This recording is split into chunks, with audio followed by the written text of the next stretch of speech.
drag queens in Pittsburgh, believe me, honey, they've been in Pittsburgh longer, probably before,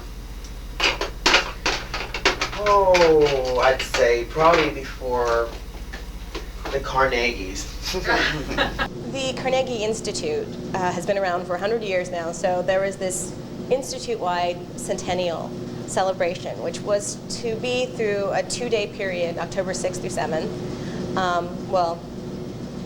28 hours straight, where all of the museums and all the libraries would be open to the public, free of charge.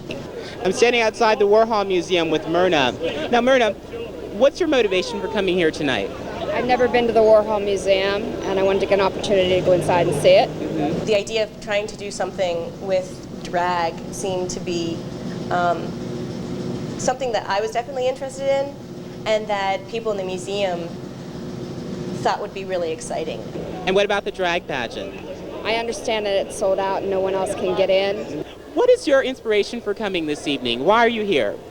Well, I have a grandson that's in the show tonight. We wanted to see the drag show. Yeah, we wanted to see the show, but we wanted to see some drag queens. Warhol himself also, dressed in drag, and there are many photos of him in drag.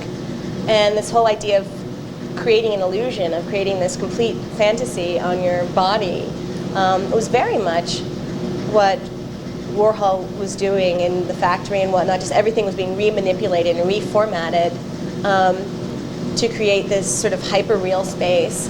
We're about to sneak into the dressing room to see who's wearing what and who has what right here at the Warhol Museum for the Miss 15 Minutes of Fame pageant.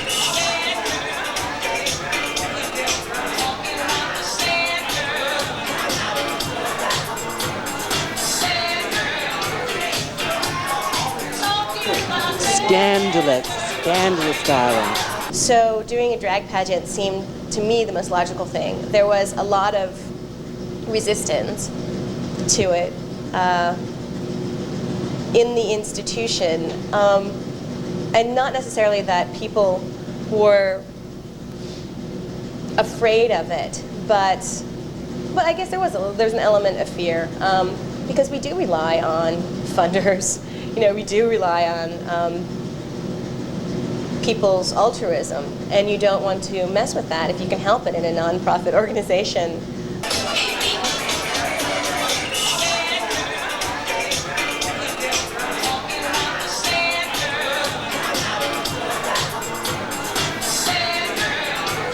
I wanted it to be a drag pageant, and also really wanted people to go into the Ladies and Gentlemen gallery on the 4th floor in this museum, because normally people didn't go there, because it's a very small gallery. It's kind of tucked away in the corner.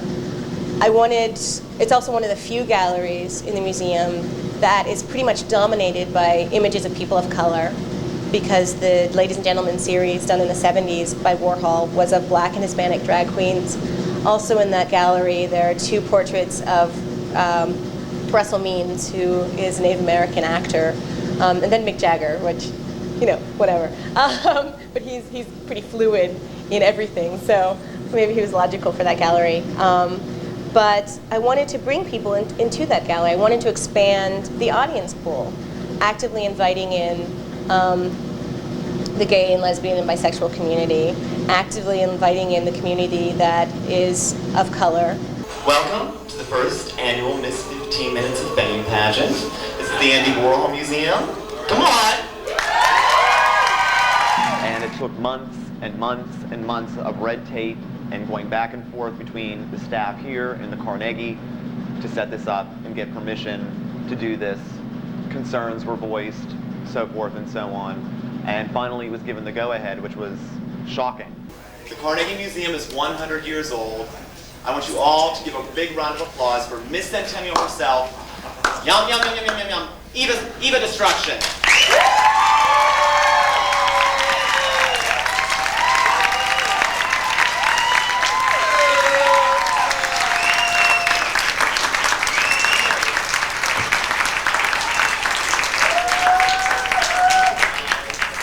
Because this was the centennial for the city of Pittsburgh, and that ultimately it was a gift to the city, opening up our doors for 28 hours to them. it only seemed natural that we should celebrate the talent that is in Pittsburgh.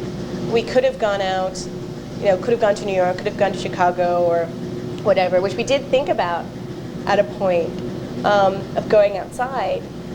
But then, ultimately, there's enough that's here that is good.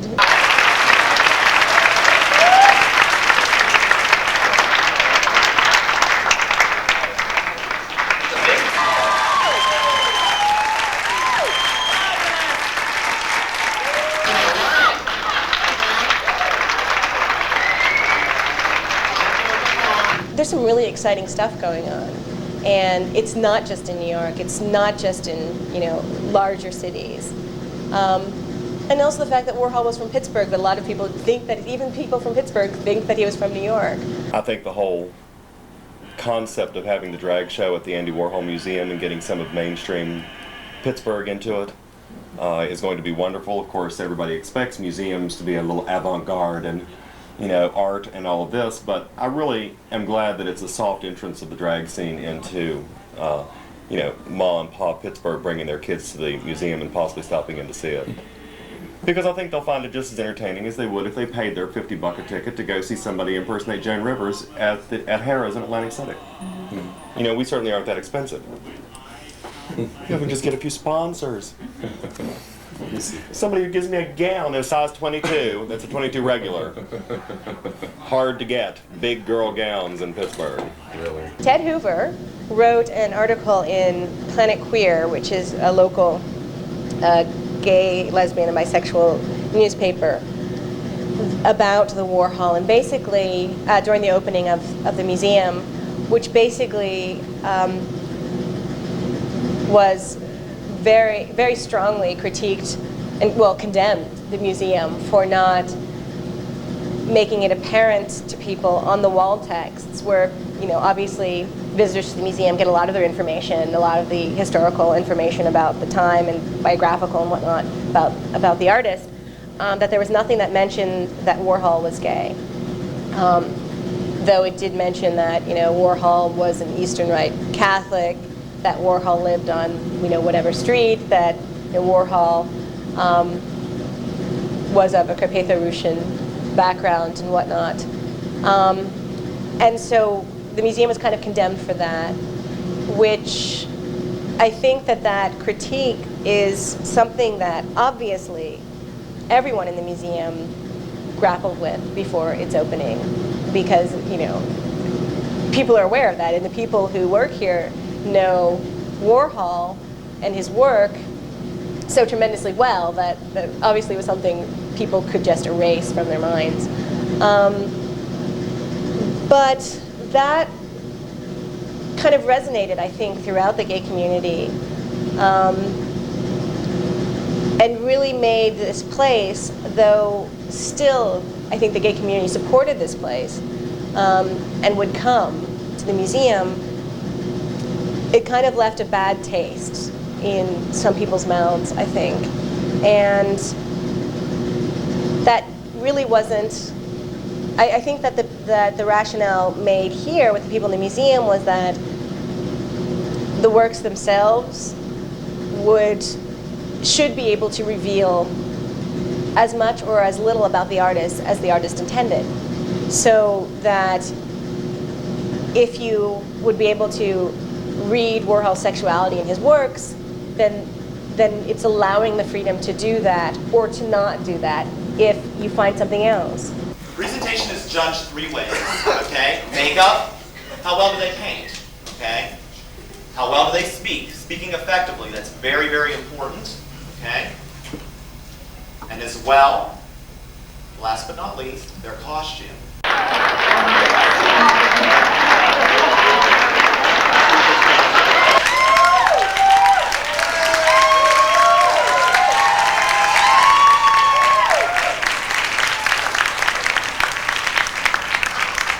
Tell us about your outfit. Honey, what is there to tell? One evening I went out onto the back porch and said, geez, I think I could get into that small hole in the middle of that table. And I did.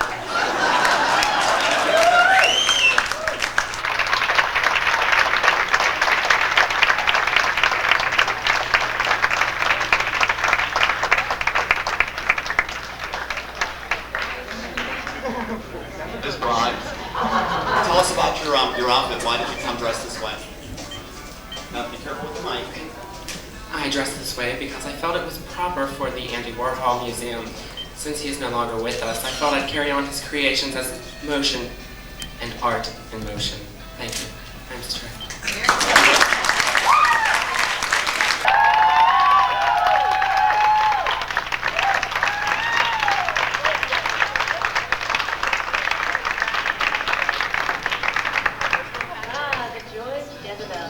They're knocking at the doors for Jezebel. Whenever I have a beauty problem, I just either cover it up with makeup, call a plastic surgeon, or dermatologist closest to me, or call my husband and tell him to just help me. That's all I do. I really do not have many beauty problems anyway, so I don't have a question. I really don't. You know, I mean, once in a while I have a curl coming out of place, but that's all.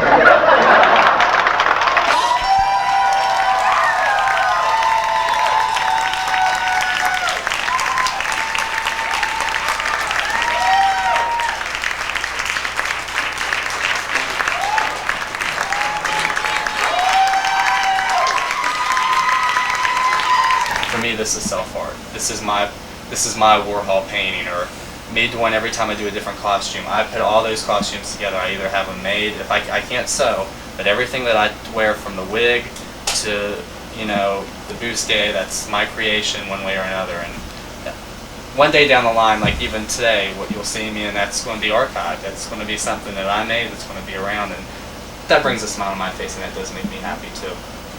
I consider myself an actor. I'm acting a part of a woman. Just like Tootsie, Dustin Hoffman did Tootsie, I'm doing Sterling. It's my character. And I can act as a boy too. I've always felt I could be an actor if I wanted to. I just never really felt I've always been very shy in front of people in large crowds. When I lived at home, I was always afraid to get up in school and class and talk in front of people. And when you're in makeup, you're a different person, so it's easier to let out your emotions, and you don't have to feel you're hiding behind a little bit of a mask, and you can come out and do things you wouldn't do as a boy, because it's a different person, and you can blame it on them. Come home, take off the makeup, and it's their fault. You know? I didn't do that, that was Sterling. Blame it on her. Because I'm the kind of drag queen that walks right into Denny's in full drag, have a four-course meal, and ask for the check standing up, okay? Because I want people to notice me. Drag queens are strictly for entertainment. We don't get up in the morning and put on our marabou robe and our bunny slippers and my scarf and go walking around vacuuming. I don't have a need to do that. No, I don't have a desire to do that. You know, I enjoy being a man. I enjoy putting on my pants, my coat, my tie, and going to work. But when it comes to some entertainment, I just think for the shock factor and for the entertainment, I think I do a good job of doing what some of the women did. And to do that, to be believable, you got to put on eyeliner, liquid eyeliner, lots of it.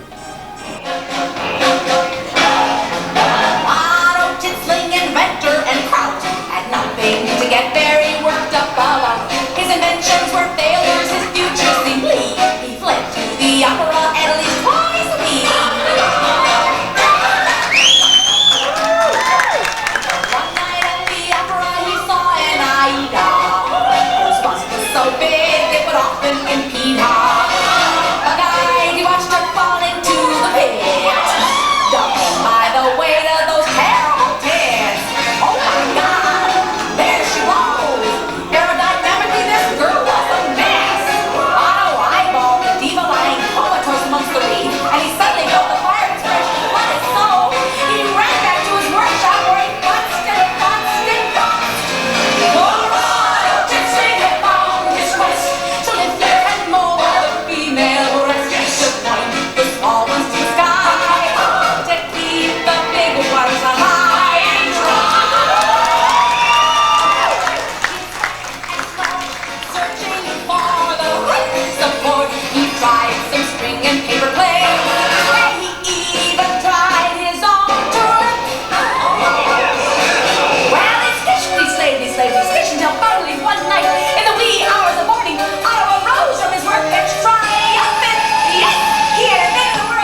entry to the houses of Lou.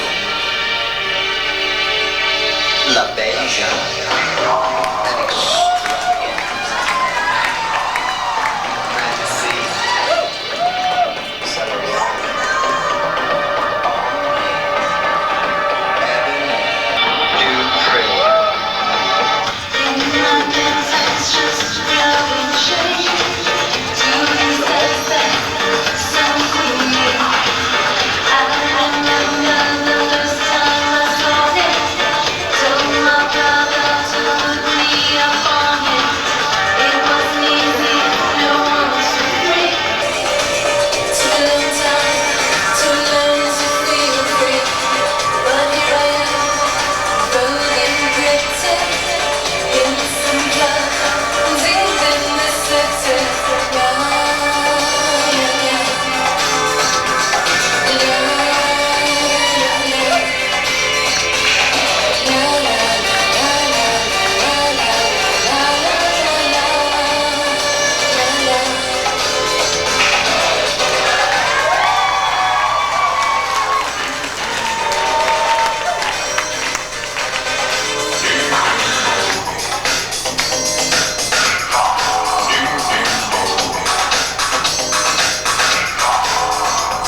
Imagine yourself runway modeling in freeze frame at the ball.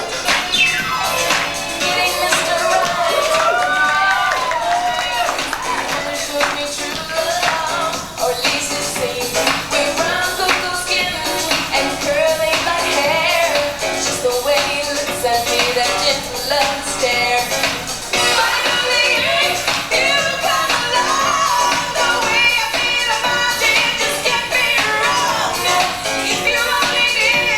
No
Okay, do we have a winner?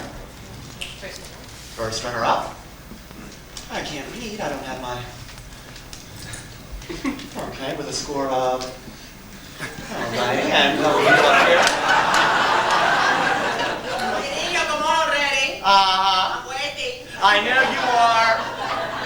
Okay. First runner-up. We have a crown for her. We have a sash. No, we have a crown. And lots of goodwill. First runner-up will become Miss 15 Minutes if Miss 15 Minutes cannot uphold her title and goes into rehab. Okay? Therefore, from then on, she'll be known as Miss 15 Seconds. Okay, you ready? Ready for first runner-up? Yes. Get your hands undergarments. I feel a wet spot. Jezebel!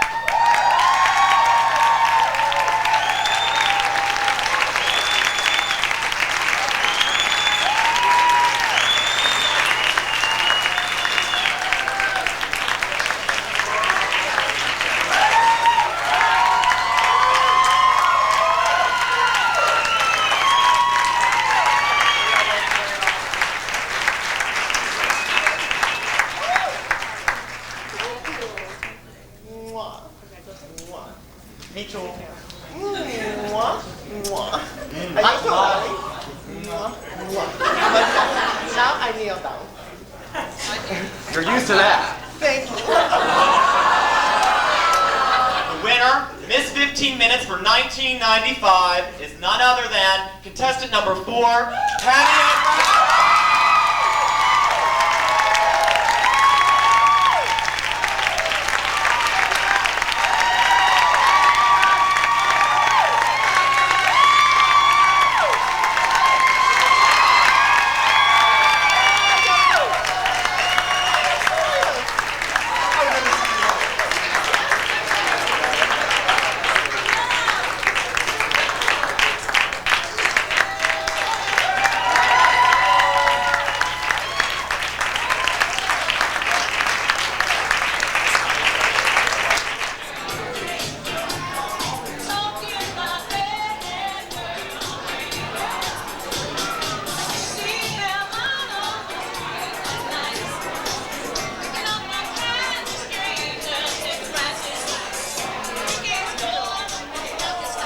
Well, I've always seen Andy as a person who's always done what he wanted to do. Exactly.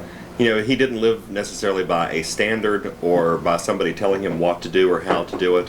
He just thought on his own, no matter what it was about, and did his own style. And I think that's the best part about Andy and people like him, is that, you know, when you do your own thing and you do it to the best that you feel you can, regardless of what other people say about it, then there's your 15 minutes too. And you've got it, and he had it, and now there's a building. You know, you can't dismiss the fact that, you know, this is one of the world's largest single artist museums to a gay man. And that is a really big deal.